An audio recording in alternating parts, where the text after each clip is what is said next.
Nestled in the picturesque Wear Valley in County Durham exists Witton Park, a small village by today's standards, but nonetheless a village.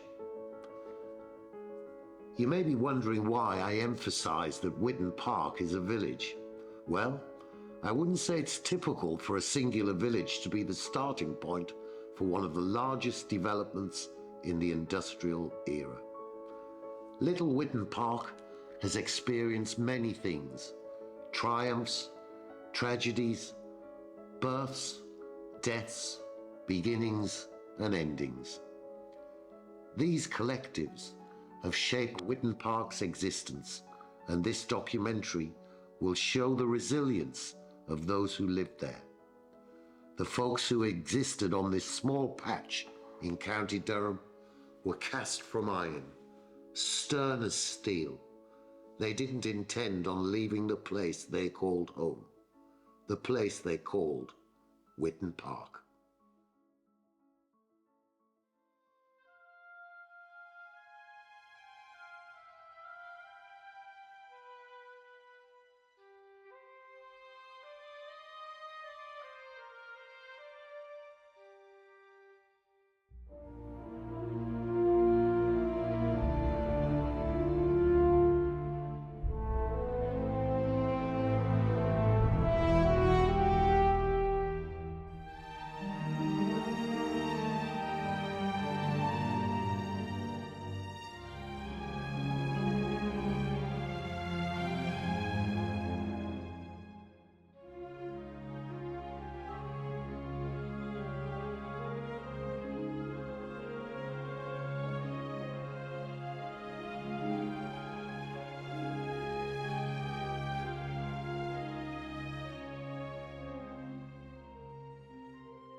Here we are at the very beginning.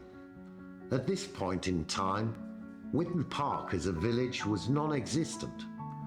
Acres upon acres of empty rural land surrounded Witton Castle. The castle itself had been a former manor house, whose owner, Sir Ralph Ure, had been granted permission to convert it into a castle in 1410. 200 years later, in 1816, William Chater of Croft Hall, Yorkshire, purchased the Witton Castle estate for £78,000, equivalent to over 9.4 million in today's money.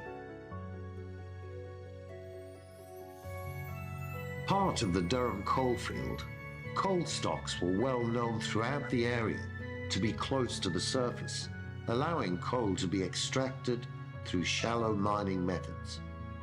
It was a huge revelation which had potential for massive financial returns for Chater.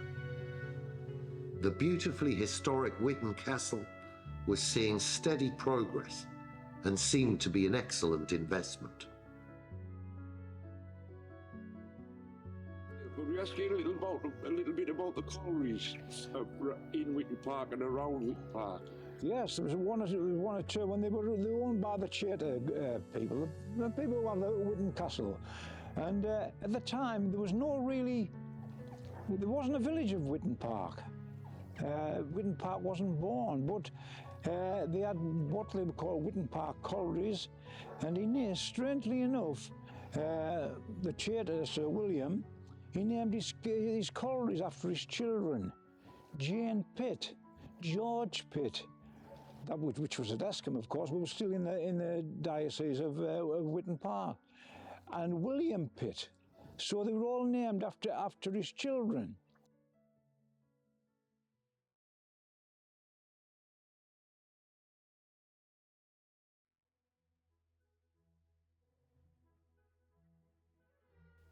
The steam locomotive, familiar by today's standards, perhaps even outdated, but for those experiencing it for the first time, it was groundbreaking. On the 27th of September 1825, a locomotive engine, powered by steam rolled onto tracks. Thousands of onlookers marveled at the sight of it. George Stephenson, the inventor of locomotion number 1, had achieved the seemingly impossible. It was the first steam-powered engine to carry members of the public anywhere in the world and played a major part in the Industrial Revolution.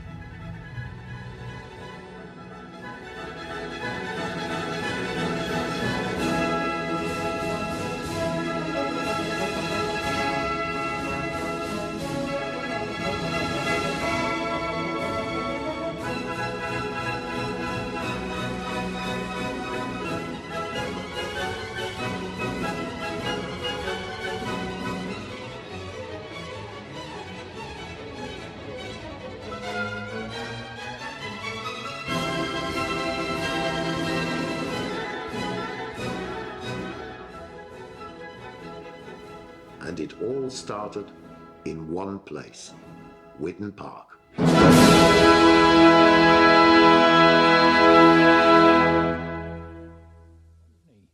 People say Stockton and Dalton Railway. It was the Stockton and Dalton Railway Company. The western terminus would be at Witton Park. And as I say, on the September the 27th, 1825, the first wagons rolled out to go up Etherley Incline, down past through St Helen, up the Bristol Incline to Shildon to supply the locomotion with the coal to transport the train from Shildon to Stockton. It wasn't Darlington to Stockton, it was from Shildon to Stockton.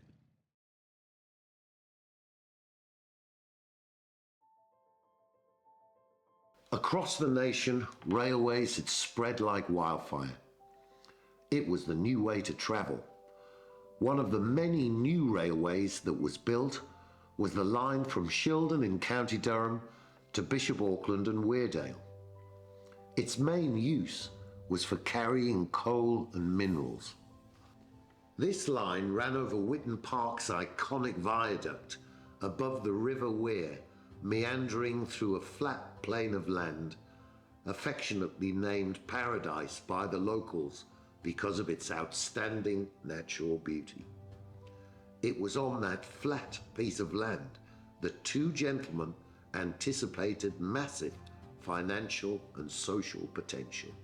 These men were Henry Bolko and John Vaughan. The owners were Bolko and Vaughan. But they were sort of brought on by the Pease lads at Darlington. And as I say, with having the river and the railway, it was a boon. They discovered iron ore here, and they did a stupidest cardinal sin.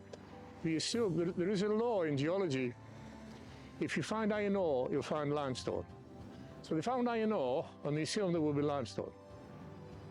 After they got it built, they went looking for the limestone. There wasn't any here.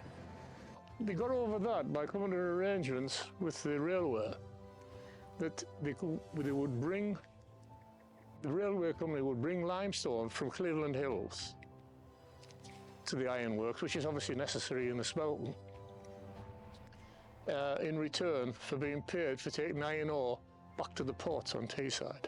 So they made a nice deal going. Now we can imagine that all of this was part of Witton Castle. Nothing else here, absolutely nothing here. It was just part of Witton Castle. Witton Park didn't exist. There was no Witton Park. And when this area when it first came along, was actually on the map as the ironworks. Witton Park didn't have a name for the first 10 years.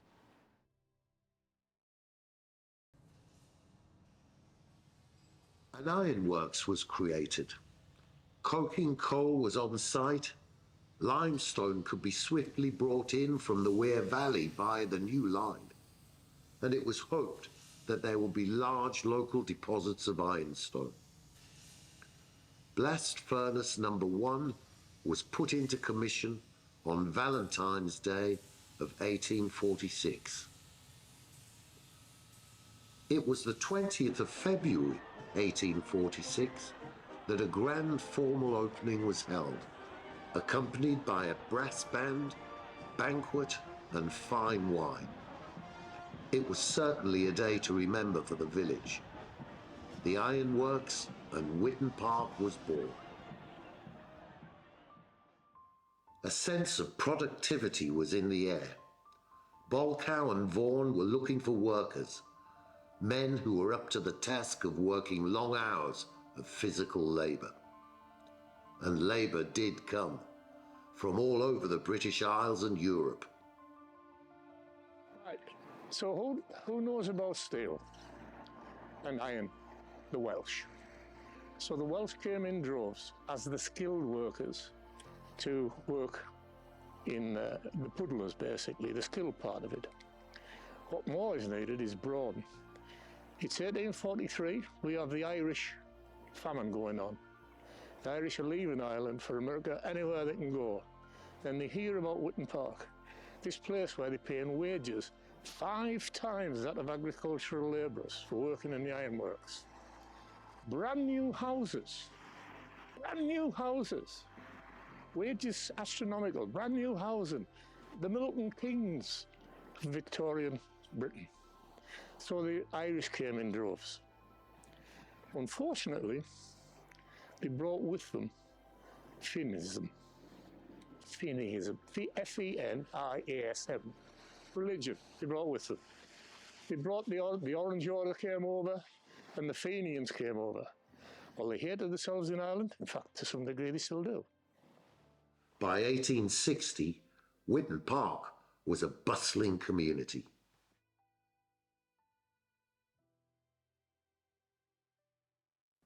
Bolcow and Vaughan swiftly had the whole streets erected. Row upon row of houses now lined Witton Park's skyline. This supported the vast increase in the need to provide labour for the ironworks. The population of the village rose to an astonishing 4,313.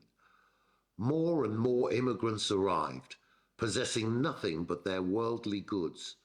So few, they were often transported in only a couple of bags and boxes. By December of 1874, a population of 4,440 lived in 630 houses, averaging 7 per residence. This bustling village was crammed into a mere 10 acres of land.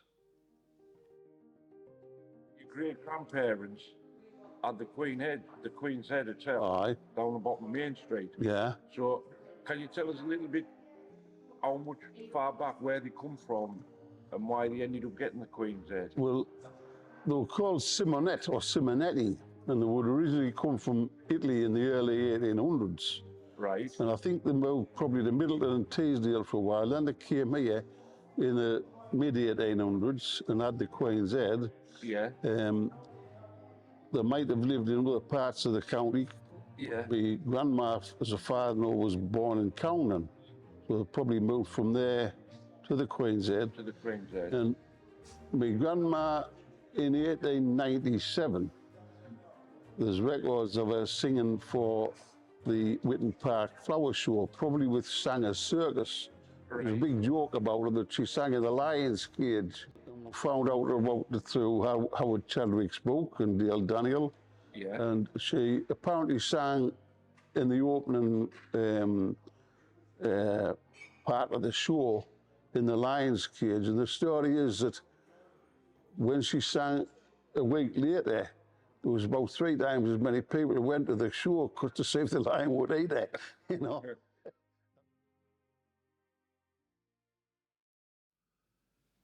In the year of 1873, a schoolboy by the name of Tom Barton wrote a distinctive essay on the village of Witton Park. It read, "The boomtown was packed with pubs, shops, churches, organisations of all kinds. Recently erected blast furnaces number 5 and 6 were the largest in England at the time. The sky was the limit for future expansion." Those titans that stood so very high over that small village pumping out 1,100 tons per week, were soon to meet their fate. Witton Park had reached its breaking point. Strikes were rife, and the men who worked so hard in the ironworks were getting fed up. Working conditions were very poor, and wages had dropped by 10%. This led to strikes that in some cases lasted up to 16 weeks. Bolcow and Vaughan were left with empty works. It was soon decided that men from Middlesbrough had to be brought in to keep the ironworks flowing. Talks with the management got nowhere, and the men finally accepted the 10% wage cut they had so strongly fought against. They returned to their duties reluctantly and thoroughly demoralized. One morning in 1884, the village fell silent. The blast furnaces had burned for the final time. The ironworks had closed. Witton Park had lost its source of life after just 38 years. And they fought. They fought here, on this corner. They fought there, in the pub. Riot police had to be called out, and a man called Pritchard, a name that lived long in Witton Park, put all the windows out in there. The Welsh and the Irish fought in Lower Thompson Street in a house. They knew the Welsh were drinking in there, so the Irish went in, nipped all the candles out, and laid into them with millhammers. It was a horrible time to be in. In fact, questions were asked in the House of Parliament about this carry-on that was going on in Witton Park, to the point where we got an extra 2 policemen. That's how bad it was. Henry Pease of Darlington, who had bankrolled the Stockton and Darlington Railway and helped Bolcow and Vaughan found the ironworks, had died in 1872. He had saved the firm from bankruptcy several times, but his death had a devastating impact on the future of the main source of income for the village. The need for iron had decreased, and Bolcow and Vaughan had moved on, taking a steel plant in Teesside. Steel was cheaper and the new way forward, and in its wake, it had seemingly enabled the death of the village.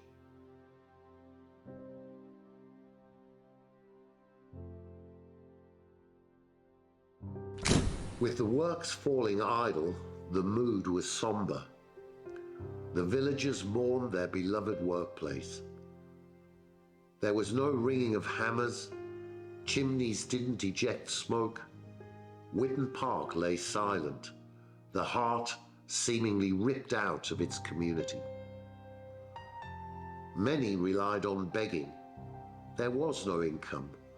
Barefoot children dressed in rags shuddered together in freezing cold rooms in the tightly squeezed houses.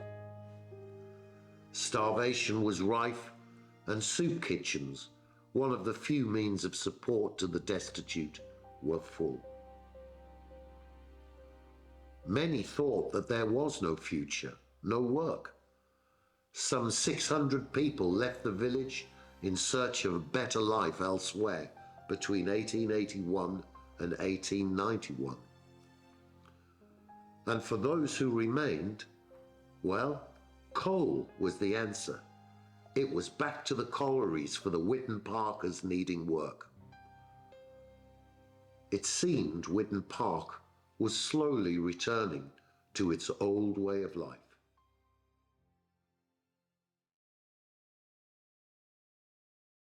In the summer of 1914, the world stood on the unimaginable brink of catastrophe. The Great War, as it would come to be known, was about to engulf nations and reshape the course of history. Throughout England, the news of war reached the shores. From London, across cities, towns and villages, the prospect of war had gripped the nation with a cold, merciless hand. And for little Witton Park, sitting on the verge of death, one man in particular saw a use for those abandoned houses.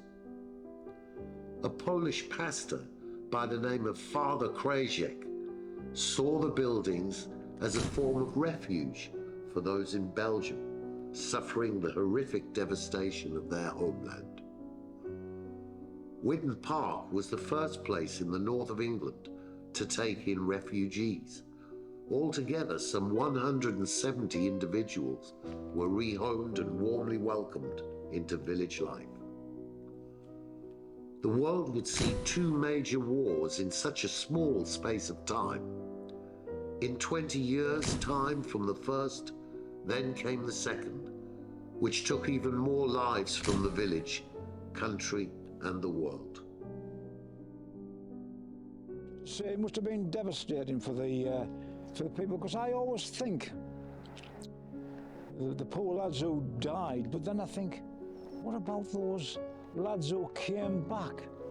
What kind of life did they have to lead with the memories of the horrors of the Somme and other terrible battles? So it's very hard to really understand how they got through their lives. Can you tell us anything about your dad being in the army and that thing, John? Well, I mean, I wasn't born till 42, so, but he was in the army. He was in the, he was on the big guns. He was definitely posted one year with the blasting of the guns. But I know he went over to Belgium, and but he wouldn't tell us anything about what went on at all. Never mentioned it. But he was. He came back home because he had appendicitis, and then he had to go back out again as soon as he had the operation. Straight back in the eye.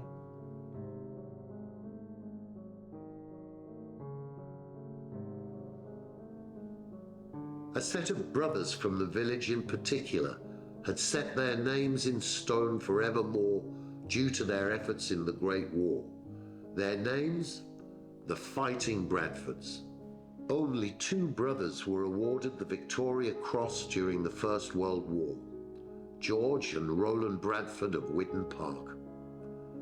George was an officer in the Royal Navy and was awarded the VC, the highest and most prestigious decoration of the British honour system, in 1918 after the Zeebrugge raid.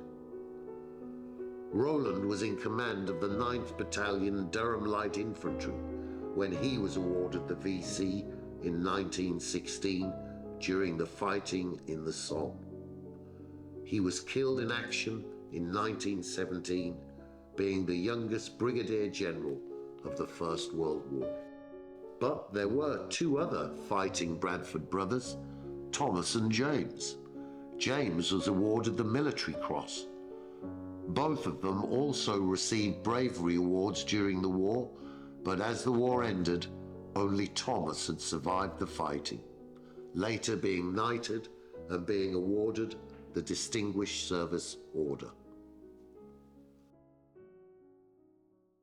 We often hear about Montgomery, a great man, but what would Roland Boys Bradford, if he'd lived, what might he have achieved?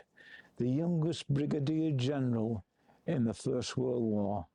So the Memorial Garden came about really because the Secretary of State in London announced that any VC holder or recipient was going to be given a memorial stone for their town or village. So obviously, you know, Witton Park is quite unique because, you know, for a small village, it had two recipients of the Victoria Cross, which I think were Roland and George Bradford. They were both given VCs.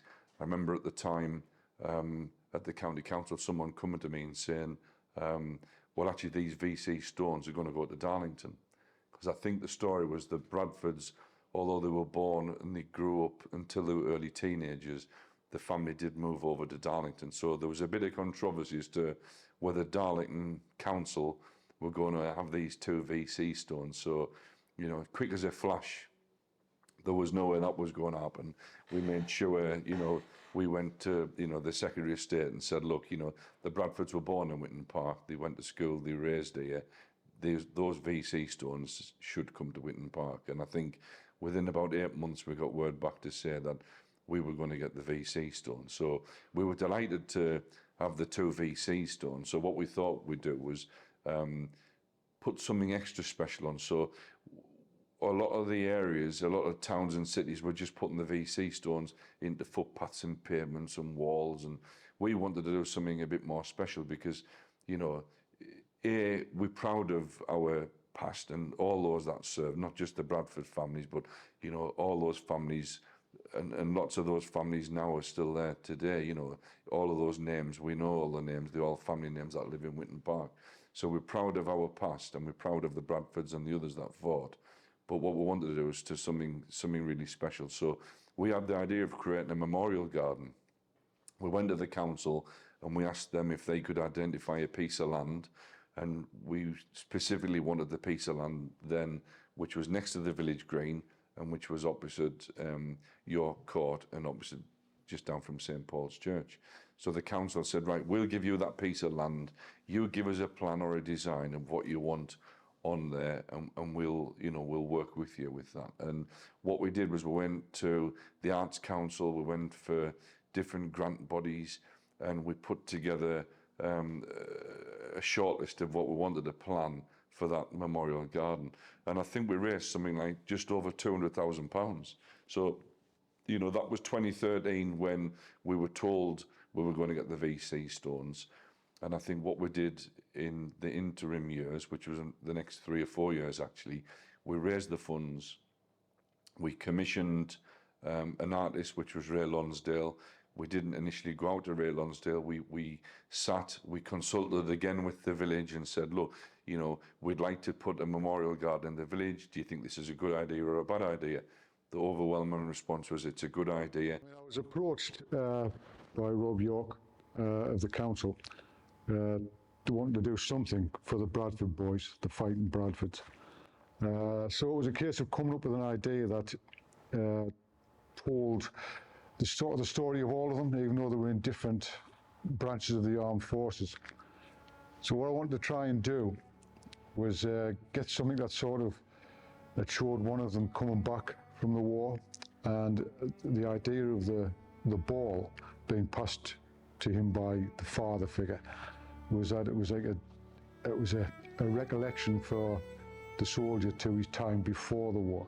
I would imagine, you know, I can only imagine that everybody who was in that war, their life was divided into 2. Time before they were in the First World War and their life after, and the hell that was in the middle. So I wanted to try, you know, I can imagine that they came back. Well, there's no need to imagine it, I suppose it's a given fact that they came back in despair and, you know, with, you know, the PTSD that is recognised now that wasn't then and all these sorts of things. So I wanted to try and, because these lads were big sportsmen as well, so I wanted to try, and the idea of the ball was to get them back to that sports period before, and the father trying to take his son back to a happier time. So that was the idea of the piece. There was a few different ideas put forward, but that was the one that it was sort of honed down to, and that was the one that captured the imagination of the clients. We went out to about 4 or 5 different artists, and I think Ray Lonsdale was just one of the many artists that we went to, but his design was, you know, universally liked by residents, and they came back and it was the residents that voted and said, that's the design that we like, and that's what we got. So we've now got the ball and the Bradford boy. Then we had the second phase of Ray's installation, which was the installation leading through to the village green. And I think, you know, obviously Ray Lonsdale's a really well-known, recognised Northeast artist now, and we do get people, I do get a lot of pride actually when we ride through the village and we see people have pulled up and they're taking photographs of the ball and the Bradford boy, and they're not from County Durham or even the northeast. They come from all over the place just to visit it. So we actually opened the Memorial Garden, I think in 2018. So it wasn't a short journey again. It was, you know, these things often do take time. So from 2013 to raising the funds to putting the garden in place took about 5 years. But I remember, I think it was Sir Peter de la Billiere, who was the former, I think, commander of the British Army. He was the guy that we invited along, and he unveiled the 2 VC stones. And that was quite a day because we had the Lord Lieutenant there, we had military bands there, all the village turned out for the opening. It was a lovely sunny day, I remember. And, you know, it was just nice, again, to come together as a village, A, to recognise what the 2 Bradford brothers had done, and B, to recognise the commitment of everyone, you know, from the village that gave their lives or actually served in both world wars and other conflicts. Sons of Witton Park, they, like many other men who gave the ultimate sacrifice from the village, had done us proud. The world and Witton Park shall never forget.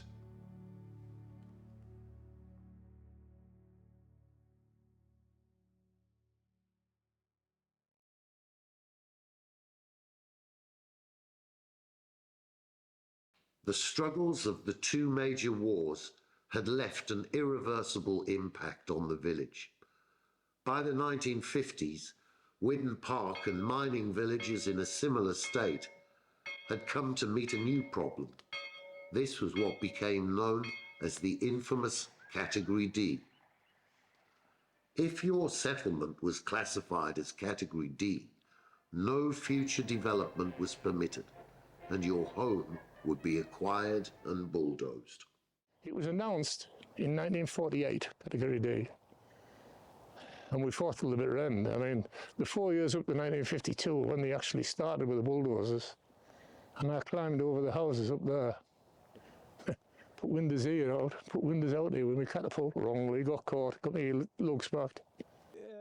For my situation, we didn't want to go, but we got the compulsory purchase order in 1969, and we had to leave High King Street.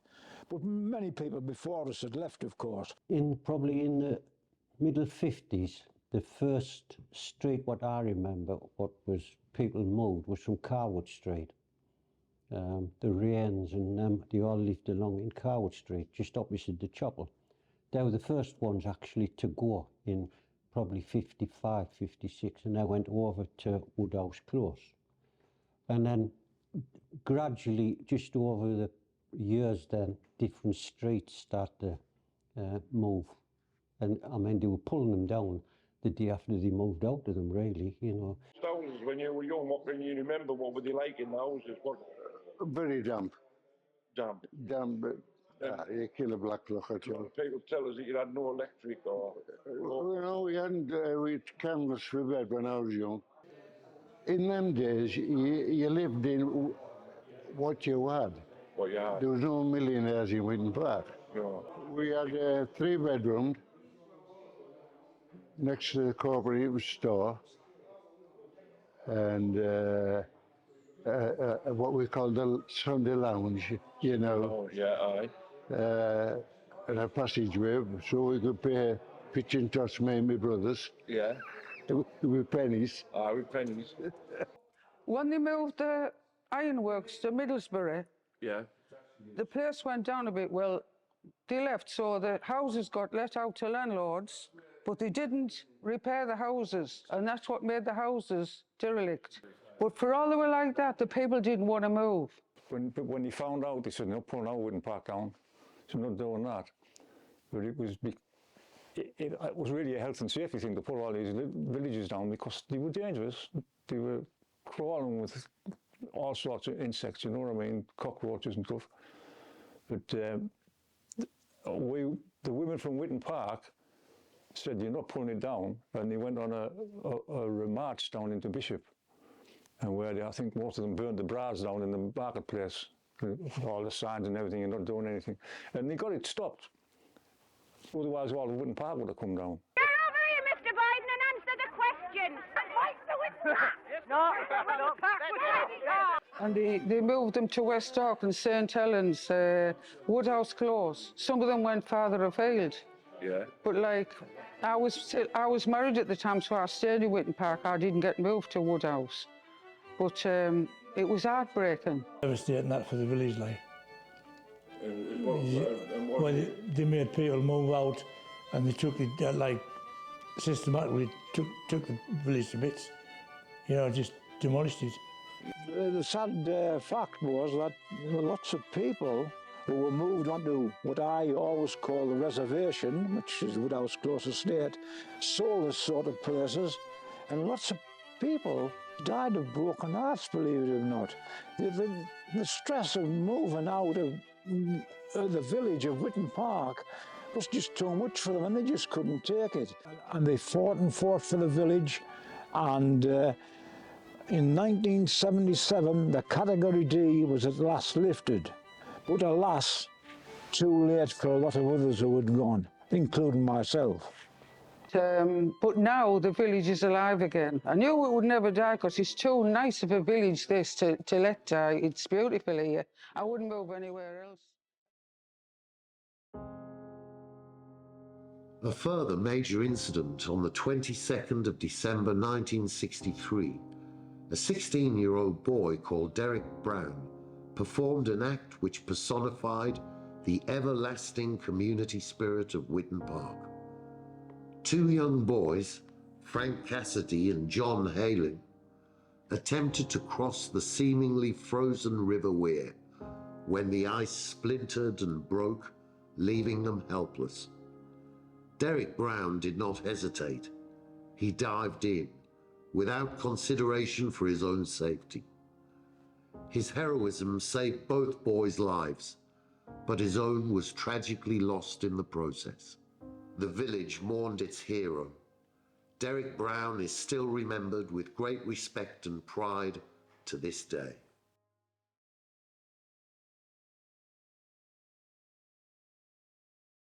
Granada was going to do a documentary on the village.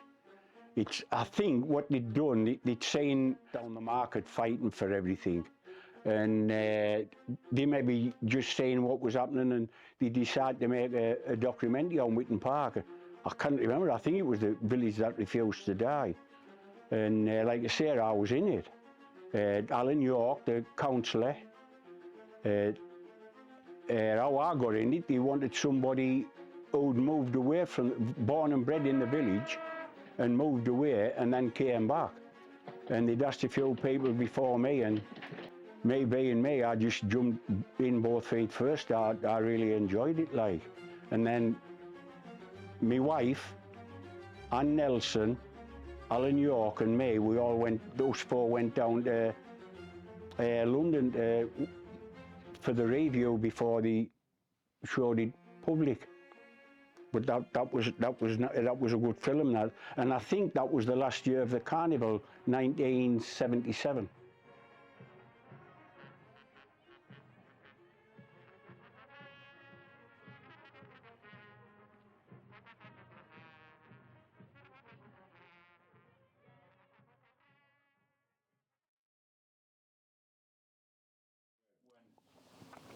So the pigeon men, the ones that I can remember, is like my father and my Uncle Ray, you, Harry, Brian Campbell, Rowley, Thomas, Tom Smith, Joe Newton.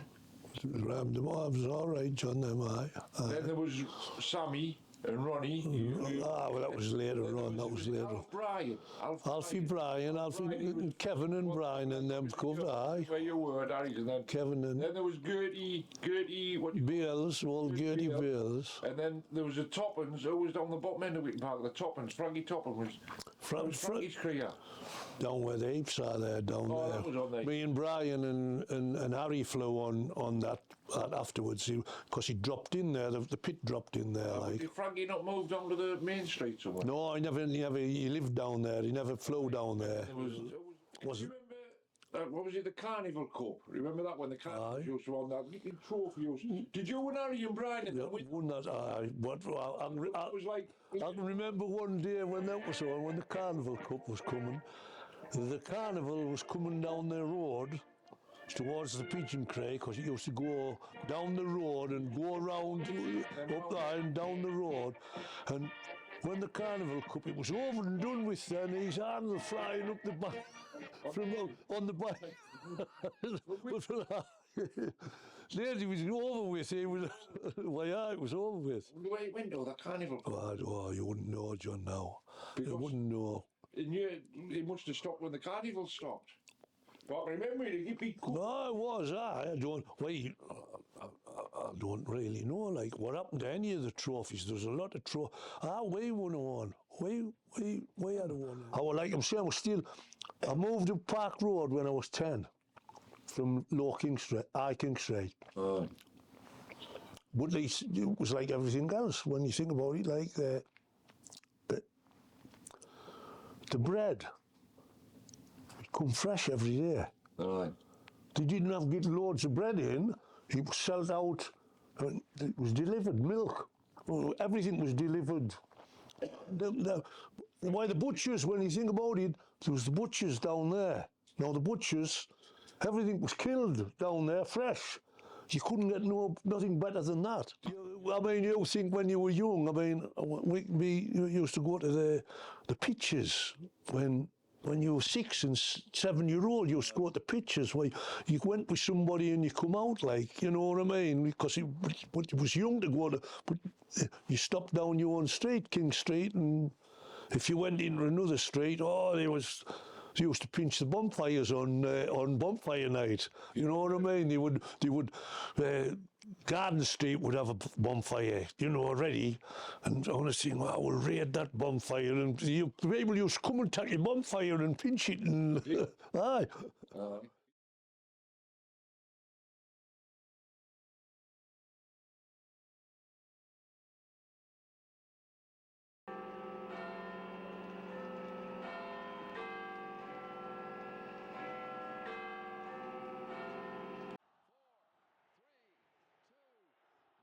In the year of 2000, over the internet, a date was set by Dale Daniel, an ex-villager and local historian. It was to reunite those who had been scattered following the demise of the village. Well, we're back in the scene of what was the gathering in the millennium of 2000. 1999 it all started. An expat living in Vancouver Island, British Columbia, he got in touch with me and suggested, says, Dale, how about having a gathering for the millennium? So I said, great idea. So the main thing, what I was thinking about was getting some images and photos, but I didn't want to hang them. My idea was to put them on a computer and have them a rolling stock. And so I put a call out for them. And I got Barry Eggleston involved, and I called Barry Eggleston the Get, because Barry would go and get this and get that. And we won over the hearts of people, and we asked them if we could show their images, and no one objected, so we set off, and we did that. I remember getting a letter. There was a letter in the paper, and someone says, so-called gathering, where are you going to hold it at? In a telephone kiosk. I was a bit upset about that, and I said, this will work. So we got on doing it. Now I contacted Escombe School and got 6 computers off them to show these rolling images, and set the telegraph bush away about this gathering, and got the newspaper, got Mike Amos involved. And what an unbelievable day. Thousands descended on the village. St. Paul's Church opened up, the Roman Catholic school, St. Chad's opened up, the whole village was opened up. And the crowds came, thousands. And this wasn't a telephone box, it was more like a TARDIS. The amount of people that came through these doors, and I designed a sticker for the people to come, because some people hadn't seen each other for 50, 60 years. And even all the girls, I made them put the maiden names on. so they could recognise them, and they had that and they wore them with pride. They were putting them down, and I had that day I devised a flag on the wall to capture those who signed the book and those who didn't, and it was just unbelievable. And the whoops of cries of joy, I might add. I'd not seen anybody for 50 or 60 years, and they were hugging and kissing, and it was just unbelievable. And not only did these people bring their daughters and sons, they brought their granddaughters and who never heard of Witton Park. They came from Australia, America, even out of Mongolia, South Africa, and every place in the county. And we have the book that is signed to show where people came from. And as I say, it was just, it was unforgettable. Maybe one of the best days Witton Park I've ever had, for joy.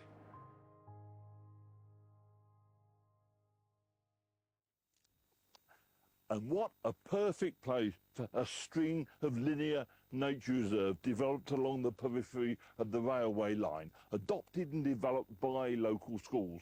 Why, here at Witton Park, this was the industrial centre of the whole railway system. Enormous ironwork gobbled up the minerals from the Dale, and here was the first place in the world that coal was loaded behind a steam locomotive. But the most important thing about recreating this railway line is the real jobs that that's going to create in one of the most industrially disadvantaged areas of Britain. Well, on the county council, I've represented Witton Park since 2008. So in 2008, we had something called local government reorganisation, and that meant that the former 7 or 8 district and borough councils were abolished, and we had one unitary authority with 126 elected members. So I think that's the largest elected body outside Westminster at that time. But, you know, my job is to make sure, you know, we have the best for the residents in the villages that we represent. And what I wanted to do was to put together, you know, something that was sustainable in Witton Park and build a village that was future-proofed so that people would like to, A, live there, and B, enjoy living there. So, you know, when I was elected in 2008, we had about 3 or 4 applications, you'll remember at the time, big housing applications that wanted to come in and build on what was, I'm not sure whether it was John Street or, you know, Queen Street, you know, but it was all those streets that used to run, you know, parallel with Queen Street. And we had 3 or 4 big, large applications going in at the time, which weren't universally accepted by residents in Witton Park. They didn't want to see the middle of the village or the heart of the village built out. So I remember having a meeting at the village hall, and we asked residents to come along, and I was surprised that the village hall was packed out. We had over 100 people there. And, you know, we asked the question, what do you as residents want in Witton Park? How do we create a sustainable community, you know? And, you know, the overriding answer came back that we wanted to protect that green area because since Category D, since the houses were demolished, residents were using that for leisure purposes. They were taking the dogs for a walk, they would picnic on there, the kids would play football on there. So it was a nice green space, a safe space, right in the middle of the village. The village had experienced many changes, but one constant that united them was football. And oh, did the Witton Parkers love it. Well, I went to help out at, because I was at Eskin for about 9 years. There was nothing at Witton Park. No, but they brought the Witton Park team come back over from Jackie and them run the Sunday team, and I was never involved in the Sunday. I never used to bother with Sunday. And they got a Sunday team away, but I was running the team West Dorset Reserves, and we struggled over there for teams, so I brought them over here, 83 maybe, 1983, and we brought the team over here to Witton Park, and from then on it was always Witton Park. His name was Jackie, was an electrician, but he was a good footballer.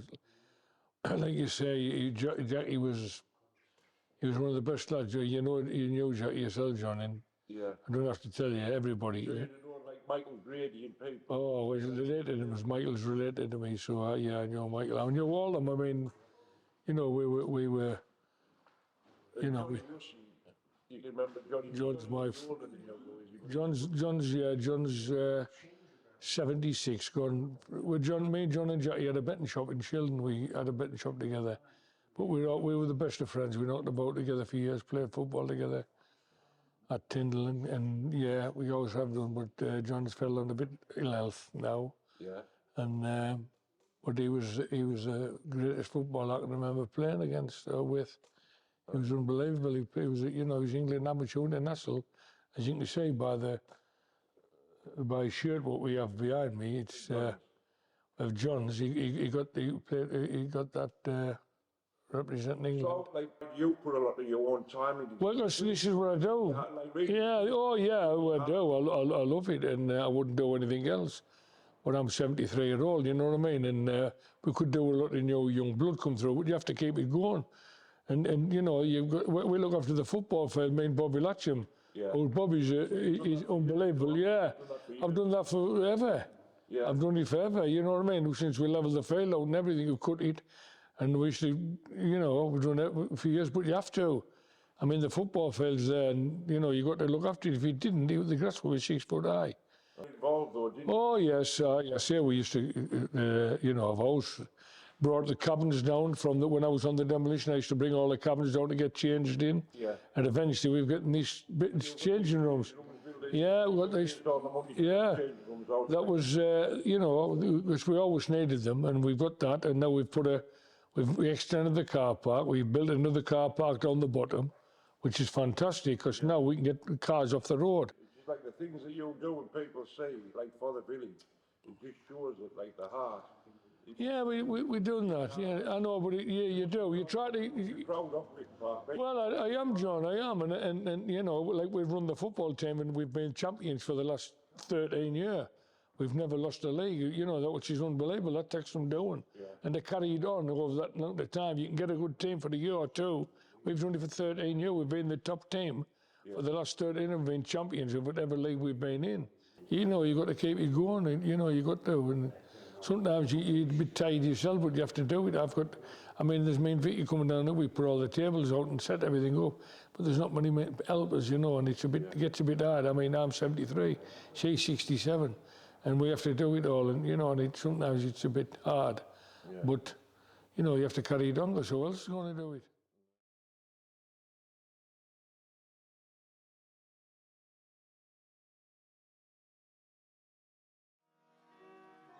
Like villages, towns and cities up and down the country, Witton Park joined to commemorate the fallen men of the village of the First and Second World Wars.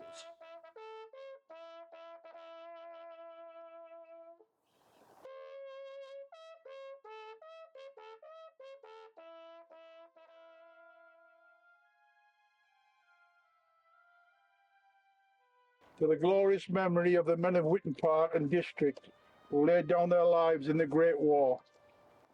Anderson, J. Bell, J. Beniston, A.F. Bowes, W. Campion, J. Campion, J. Casson, G.J. Calvert, J.T. Chadwick, J. Conley, T.A. Orange, P. Douthwaite, G. Douthwaite, J.V. Elliot, R. Fairhurst, T. Fitzgerald, J. Flynn, H. Guy, H. Guy, J. Jick, J. Haley, E. Heron, J. Orson, G. Hobson, W. Howe, T. Hull, J.A. Humble, J. Kemp, P.V.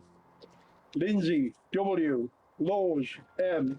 Lumley, W. Linus, R. Maddox, R. Mahaffey, J.W. Martindale, J.W. Martindale, T.O. Mawson, R. Maguire, J. Metcalf, R.T. Moore, J. Moore, J.P. Murrow, A. Nary, R. Newcomb, J. Parker, J. Plummer, E. Plummer, H. Pounder, W. Race, JW. Raid, R. Ross, A. Ross, J. Ross, W. Sample, JW. Sanders, J. Scott, W. Celery, J.E. Simpson, J. Swinbank, J. Craig, W. Hazy, F. Underwood, W. Walton, N.S. Walton, T. Watson, R.L. Welbury, J. Wilkinson, J.W. York, E. In the 1939-45 war, Atkinson, J.R. Bell, T.H. Britton, A. Brown, G. Clark, L. Dixon, R.S. Fawcett, T. Foster, J.P. Foster, N.D.P. French, J.W. French, R.R. Green, N.D. McGregor, T.W. Metcalf, J. Newton, J.W. Ayres, T. Military Medal. Quinn, E. Smith, S. Walker, T.N. Walton, C. and Wright, C.E. Thank you.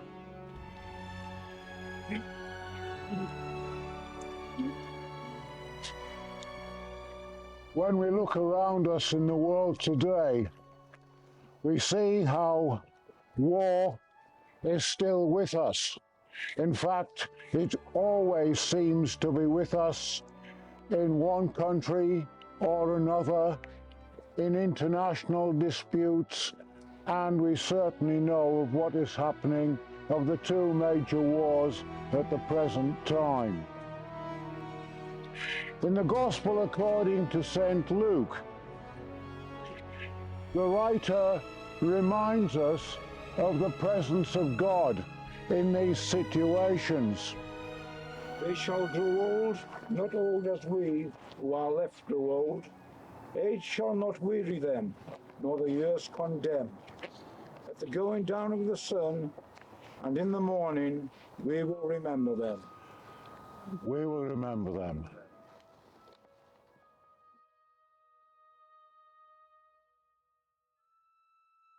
Going home. When you go home, tell them of us and say, for your tomorrow, we gave our today.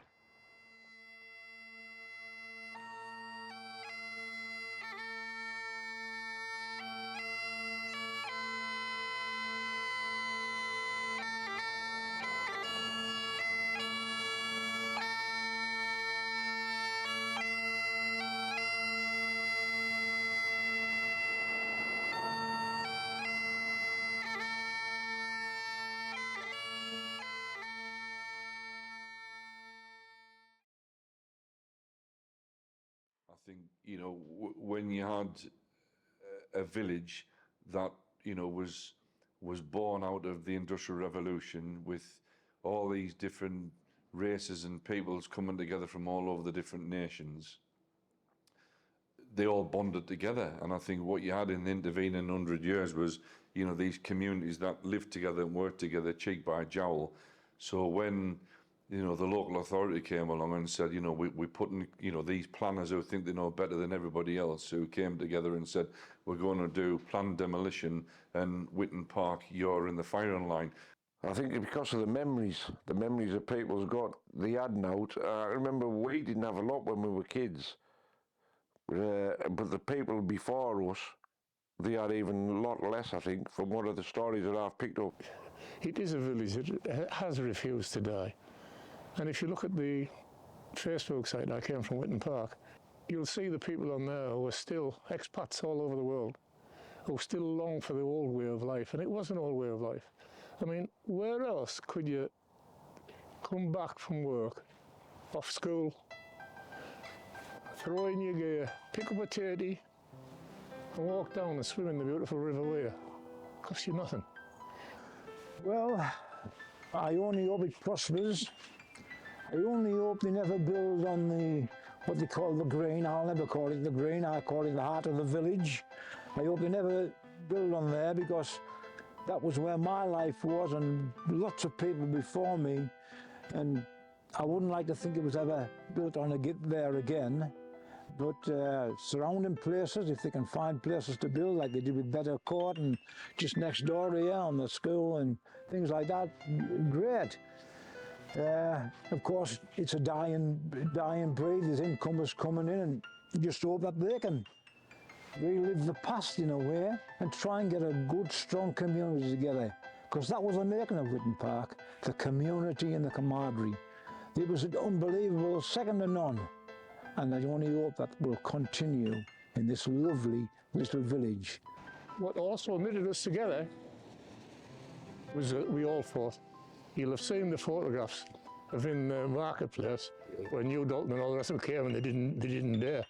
They didn't dare get out the cars. There was crowds waiting for them. Every public meeting was stacked out because nobody, the reason why we so close, because nobody wanted to leave. The fact that these people worked down the pit, you know, they didn't have many rights, you know, they didn't have many things going for them in life. And I think it's only through struggling, through, you know, sheer tenacity that, you know, you've got to stand up and fight for what you believe in. And there's a little quote I want to make. I left my heart in Witton Park, but my heart will always be in Witton Park.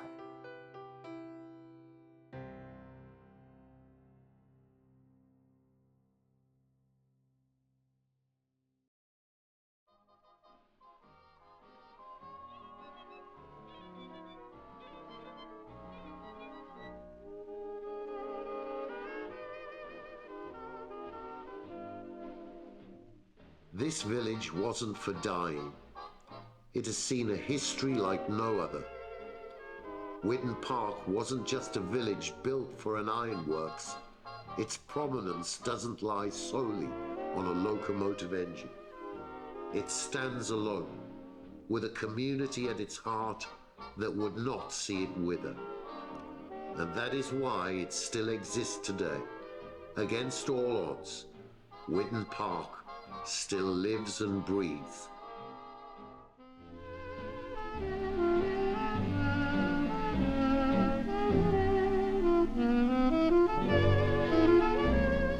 You're as pretty as a picture. Has anyone ever told you before? You're the image of an angel from above, and you were just meant for me to adore. You're the model of perfection. The others are only copies of you. Can't you see the only thing that worries me? I wonder if you're too good to be true. Your eyes, your hair, you're a perfect color scheme. You're much too fair. You must have stepped out of a dream. You're as pretty as a picture, a beautiful exhibition of art. When I say you fairly take my breath away, just picture what you have done to my heart.